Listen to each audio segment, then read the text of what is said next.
পরিমণি 20 জন সাংবাদিকের সামনে আমাকে থাপ্পড় দিয়ে দিছে। পরিমণি গোপন করার কি আছে? পরিমণি একটা কি টাইপের মেয়ে সবাই তো জানে। পৃথিবীতে যদি খারাপ মানুষ থেকে থাকে, 1 নম্বর হচ্ছে পরিমণি, 2 নম্বর হচ্ছে বর্ষা চৌধুরী। 2017 সালে পরিমণি একটা পরিচালক সমিতিতে পিকনিকে যায় ছিল, এবং আমার একটা বন্ধু ছিল সাংবাদিক, নাম হচ্ছে রনি, ওকে অকথ্য ভাষায় গালাগালি করে। আমার একটা জিনিস কি জানেন, সাংবাদিক যেই হোক, সাংবাদিকের যদি তার গায়ে থাকে, তাকে যদি কেউ অপমান করে আমি তার পক্ষে আছি। সে অন্যায় করলে আমি তার পক্ষে, সে ন্যায় করলে আমি পক্ষে। আমি সাংবাদিকতা পেশাকে খুবই ভালোবাসি, শ্রদ্ধা করি। যখন ওখানে গেল মধ্য অবস্থায় তাকে গালাগালি করতেছে, তখন আমি খেপে যাই, এবং আমার সিনিয়র এক সাংবাদিক বড় ভাই একটা নিউজ করতে হবে। আমার কিন্তু চরম সাহস, আমাকে যদি আপনি সত্য বলেন এটার জন্য আমি জীবন দিতে প্রস্তুত। তখন আসে আমি একটা নিউজ করি। ওই নিউজের সূত্র ধরে পরিমণি আসিফ ভাইয়ের অফিসে একটা অনুষ্ঠান ছিল, 20 জন সাংবাদিকের সামনে আমাকে থাপ্পড় দিয়ে দিছে, এবং থাপ্পড় আমাকে না দিলে ওই অনুষ্ঠান সে করবে না। পরিচালক এসে হাত পা ধরতেছে যে ভাই এটা থাপ্পড় খা ভাই প্লিজ, না হলে আমার সংসারটা চলে যাচ্ছে। কারণ ওকে বাঁচাতে গেলে আমাকে থাপ্পড় খেতে হবে। দেখেন এই জিনিসগুলো হলো, কিন্তু বর্ষা চৌধুরী কী করতেছে, মানুষকে বলতেছে গোপন ক্যামেরায় নিয়ে গেছি, গোপন ক্যামেরা করছি। আরে ভাই তখন আমি কন্ট্রিবিউটর হচ্ছে ইয়েতে, কেবল নতুন, আপনি তো জানেন কন্ট্রিবিউট করলে কয় টাকা বেতন দেয়। আমার তো ভিডিও ফোনই নেই, আমার হচ্ছে আপনার নোকিয়া, আপনার হচ্ছে যে তখন একটা কালার একটু ডিসপ্লেশন ওই টাইপের একটা ফোন ছিল। আমি পরিমণি গোপন করার কি আছে? পরিমণি একটা কি টাইপের মেয়ে সবাই তো জানে, যার প্রতিটা সিনেমা ফ্লপ, 1000 কোটি টাকার মালিক।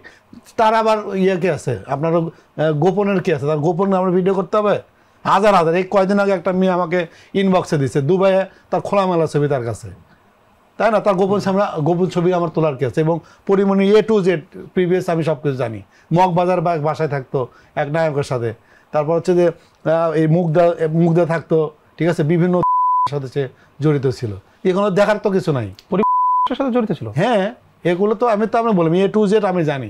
এবং পরিমণি তার নিজের বাবাকে সে মেরে ফেলছে ছোটবেলায়। পরিমণি তার মা হচ্ছে পরকীয়া করতো, তার বাবা হচ্ছে যে তার মাকে হচ্ছে মেরে ফেলছে।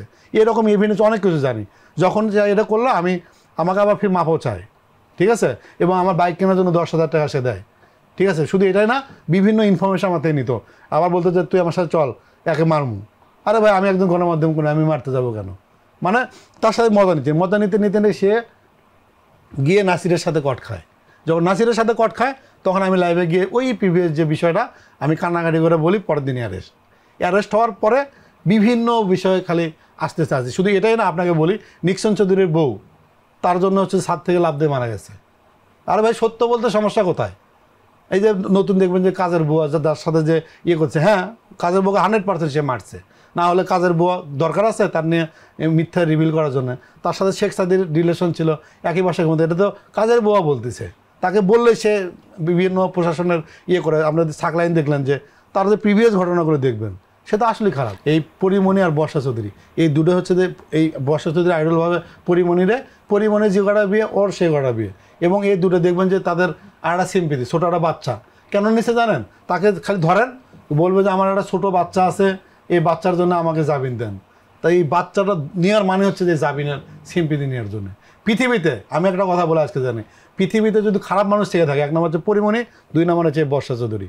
এদেরকে যদি কেউ বিশ্বাস করে, পৃথিবীর সবচেয়ে বড় ভুল করবেন। এবং পরকালে যদি আপনারা সুযোগ পান, আল্লাহর কাছে যদি মানে কি বলে যে বিচার হয় না, এই দুজনকে বিচারের আওতায় নিয়ে আসবেন, যে তাদের সাথে কত মানুষের কুকীর্তি এবং দুর্নীতি আছে। আল্লাহর কাছে যদি তার কাছে যদি দাবি করেন যে আমরা দেখতে চাই, দেখবেন যে আপনাদের ওখানে জায়গা হবে না, বিশাল একটা জনসমুদ্র হবে, সেখানে দেখবেন যে আমাদের জায়গা নেই। এত খারাপ এই দুইজন।